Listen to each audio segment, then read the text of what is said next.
What's going on, ladies and gentlemen? Welcome back to the Fringe. Pierre Poilievre is knocking it out of the park as of late. In fact, on sites that I typically don't follow, like Polymarket, again, I don't really get into that stuff.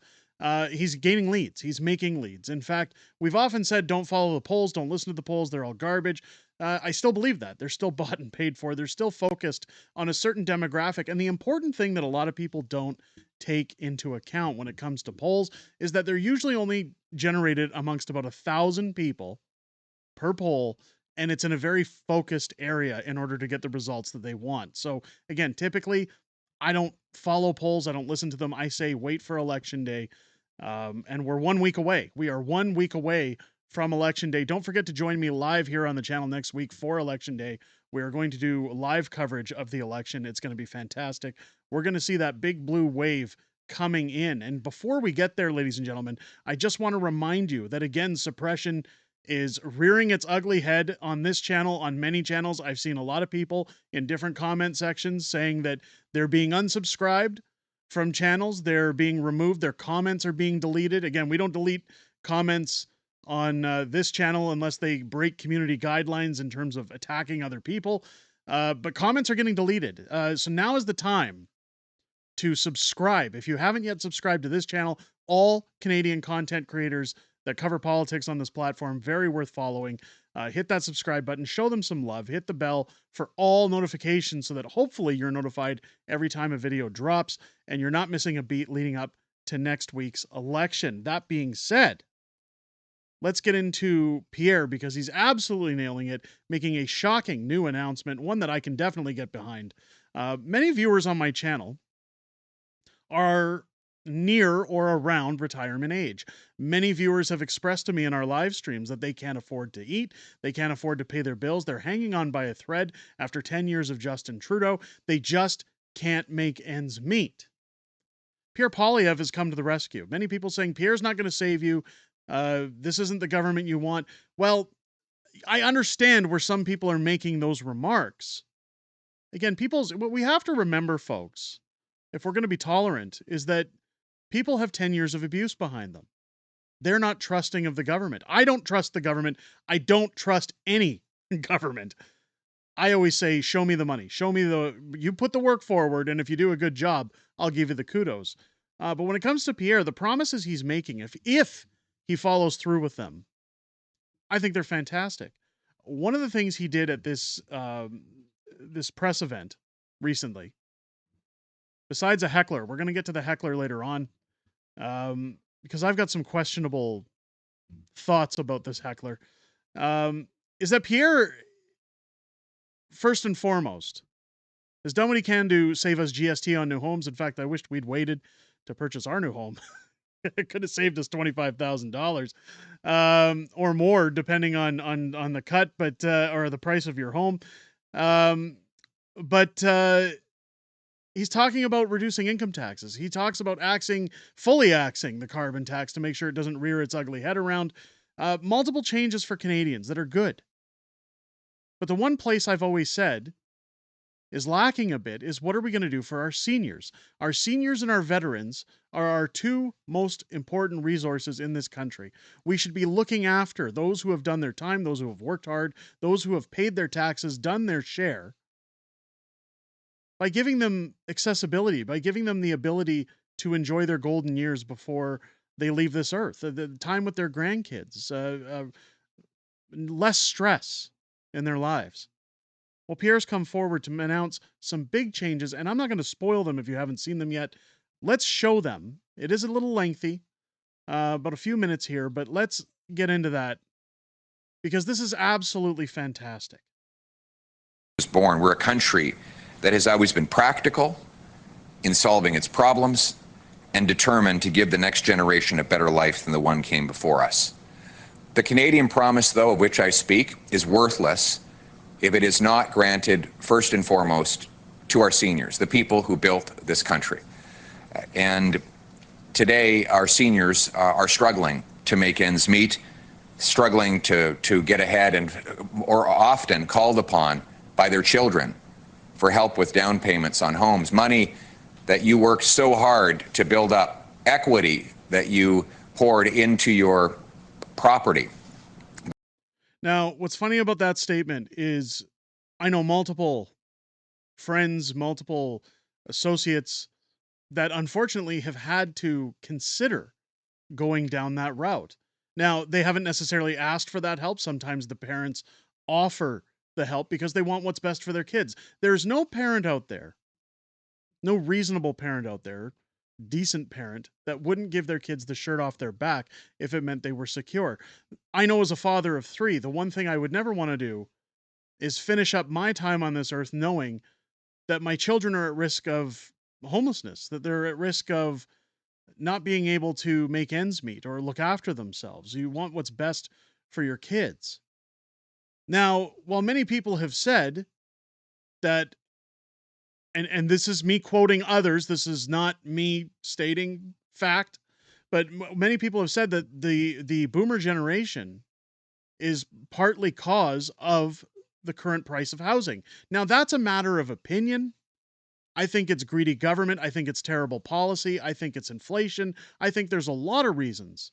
I think there's manipulation when it comes to a lack of building resources that drive prices up. Supply and demand is a major factor. But nonetheless, this is equity that generation has built up in their homes. People bought homes in the 1980s for $70,000, $80,000, $90,000 on average. Now, those homes, compared in the 1980s to inflation, is roughly, in today's market, they say somewhere around $250,000 to $300,000. That's just where statistics have fallen. But furthermore, that generation has paid off their mortgages. They've done their time. They've gone through a terrible, terrible recession in the 1980s, high interest rates. Anybody who hung on to their property, as far as I'm concerned, is worthy of making a profit on it. But the equity that they were going to leave their children, any kind of inheritance that would have came from a property, is now being dug into to help the younger generation, to help their children, to help their grandchildren have a home. That leaves debt at the end of the day. Less inheritance to help the kids when they're gone. But I'm going to let Pierre get to his announcement. I'm sorry. I just want to, I want to cover all the bases, but I also want to get to his announcement because it's fantastic. That is now, frankly, called upon by your kids so that they can have a chance at a home. Something that you didn't have to get from your parents back then because hard work at the time bought you that home. But it means that we as a government need to ensure that our seniors are rewarded for their hard work, their thrift, and their savings. And we have tangible plans to do it. First and foremost, let me say clearly and unequivocally, Conservatives will preserve the age of retirement for CPP, OAS, and GIS at age 65, period. Now, that's a win. Again, I won't spend too much time talking about this, but it's a win because they were talking about pushing it as high as 75. Again, CPP, the government has spent all this money, the Liberal government. They don't want you withdrawing that money. They don't want you asking for it. Their hope is that you'll be long gone before they have to pay you out. They were talking about raising the age, I believe, as high as 75 or more. Some people had given me rumblings that it was going to be higher than 75. Ridiculous. We will also protect pensions. It was our party that put forward private members' legislation to ensure that in the case of large-scale corporate bankruptcies, that pensioners always get 100% paid out before the bondholders get their share of the bankrupted, liquidated assets.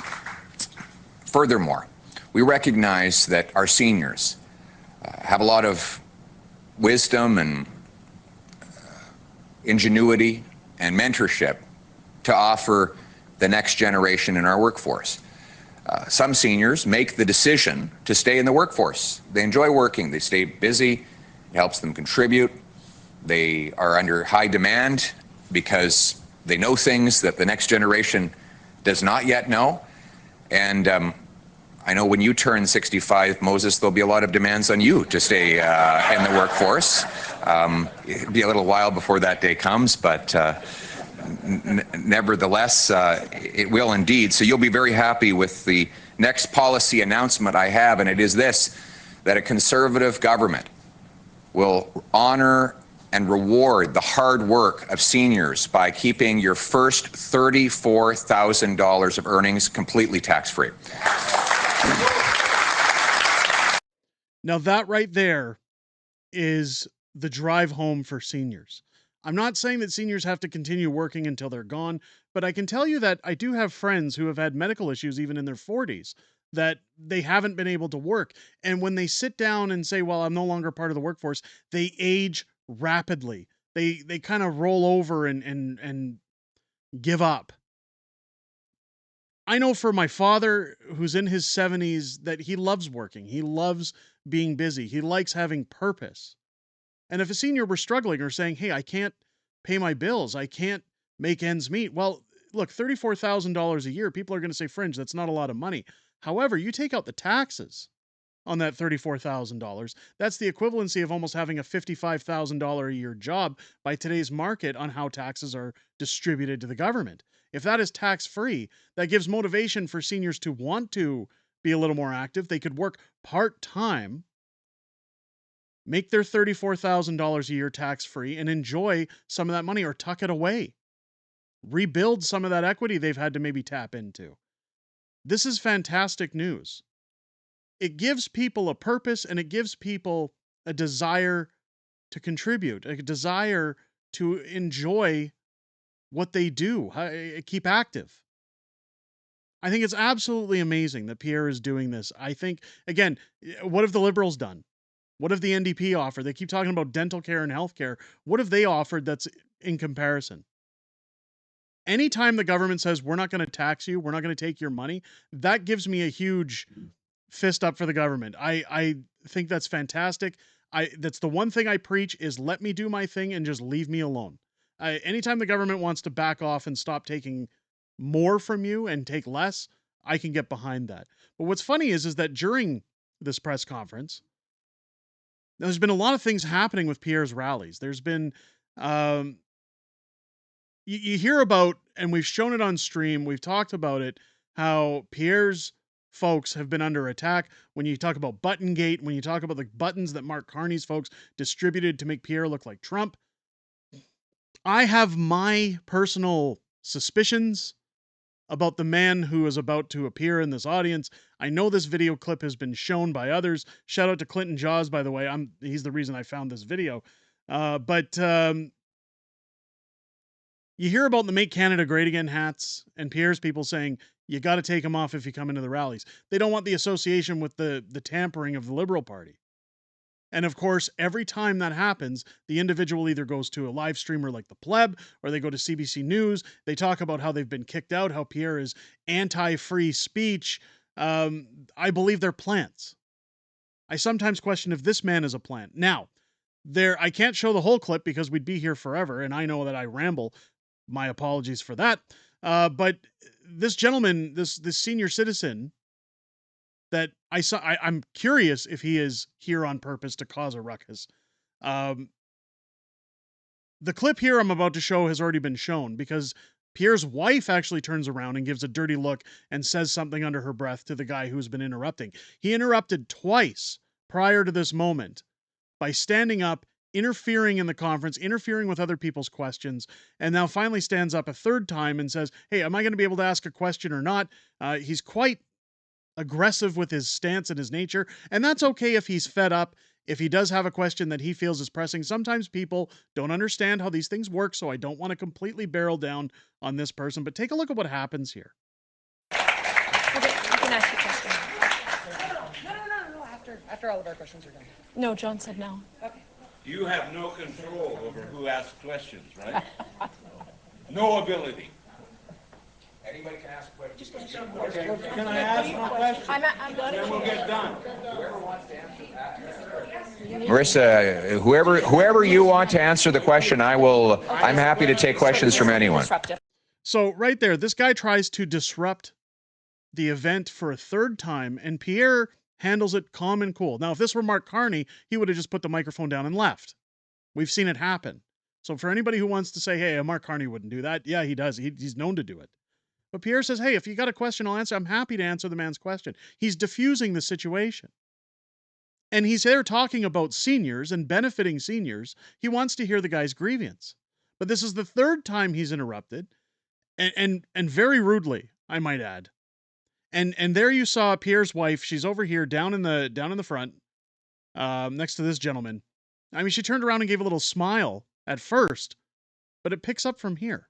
We're giving you an opportunity to ask a question now. Right here. Go ahead. Okay, well, that's all right. Yes, sir. Sir, can you speak here? I'm going to just... Here, take the microphone so I can hear the gentleman. Oh, thank you. Mr. Poilievre, you said something very interesting and to me. Yes. You twice mentioned anti-Semitic riots. Now, I do remember that in the 30s there was a very large anti-Semitic riot led by Nazis during the growth of the Nazis, and it was in downtown Toronto. I don't see, or I haven't seen, maybe I missed it, where and when the anti-Semitic riots of recent time have happened. Do you remember the places or the dates or times when these anti-Semitic riots that you mentioned took place? I'm happy to. Downtown Vancouver, they had a miniature riot right outside a coffee shop where I was speaking, targeting me because I've been a defender of the Jewish people. They've happened in downtown Toronto. In Montreal in the late fall, there was an absolute monstrous mob going around smashing windows, lighting fires, and doing Hail Hitler symbols.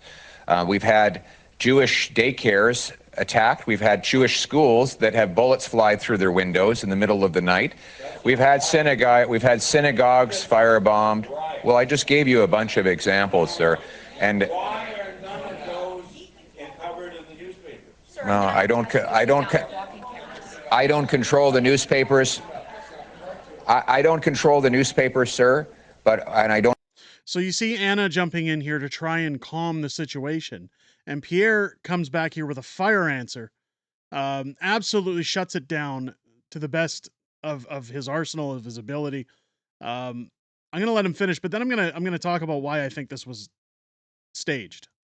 Intend to. I don't want to live in a country where politicians control the newspapers. I believe in freedom of speech. So right there, I believe in freedom of speech. Now, again, he gave this man a podium. He gave him an opportunity. But what this guy does is he stands up and correct me if I'm wrong, because maybe I'm reaching with this, but he said, I remember in the 30s. Now, I don't know if he's talking about him personally or if he's just referencing, I remember mention in the 30s. It could be a matter of how he's enunciating himself. But if he were alive to remember what happened in Toronto in the 1930s,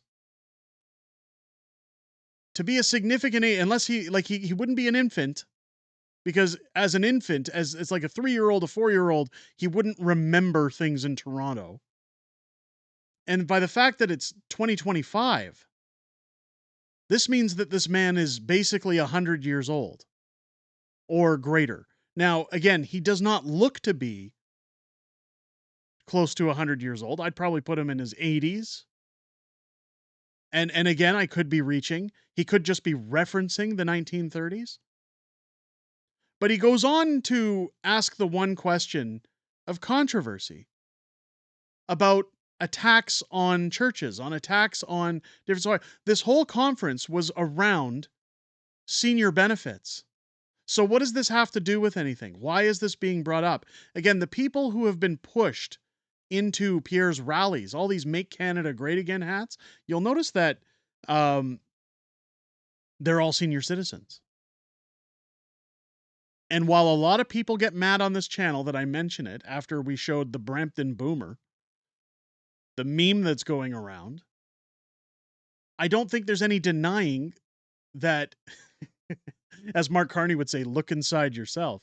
If you look at the statistics, if you look at the people who are voting for Mark Carney in this election, they are typically in the age demographic of 60 and up. It doesn't shock me, and it wouldn't shock me, if this gentleman was planted here to cause a ruckus, to try and one-off Pierre Poilievre, to try and find something controversial to talk about in an otherwise pleasant conference. And good on his wife, by the way, for trying to diffuse the situation. I know Clinton Jaws spun a different web with it, and I think he did a good job with it. But I back the latter. I think that she turned around to kind of just say, "Listen, hey, let's all keep our heads cool here." Pierre's answering the question. I think he did a fantastic job, and I think his answer was great. That he believes in freedom of speech. He doesn't want a government-controlled press. Again, let me know what you guys think down below. I know it's a long video. I know I've been rambling a lot. I just wanted to make sure all bases are covered because this announcement is fantastic. I think it finally shows a government that wants to look after our senior citizens, that wants to make sure that you have the ability to earn a living still and feel like you have a purpose while not having to pay any taxes. I think it's fantastic for anybody who wants to tuck a little extra money away, anybody who's already struggling to make ends meet, less money to have to give to the government. This is a win on all directions if Pierre follows through with it. Let me know what you guys think down below about this amazing new announcement, and if you think that this guy was thrown in there on purpose to cause this ruckus. Let me know your thoughts down below in the comments. If it's your first time here, again, I would encourage you to hit that subscribe button. I hope this video's earned your subscription. Hit your bell for all notifications again so that you don't miss a beat anytime videos drop on this channel. Also, join me live here on the channel each and every Friday night for Friday Night Fringe, our live streaming show where I'm joined by the beautiful Mrs. Fringe as we go back and forth through the entire week of politics, everything great that's happened, everything we know that's coming up in the week ahead, as well as back and forth discourse amongst the greatest YouTube community on the entire platform, full stop. I look forward to hearing what you guys have to say outside of making these videos, but I most importantly look forward to hearing what you have to say this Friday night, starting at 6 p.m. Pacific, 8 p.m. Central, here on the channel. With that said, ladies and gentlemen, I hope you enjoyed this video. I hope you have a great rest of your day. I'll catch you on the next one.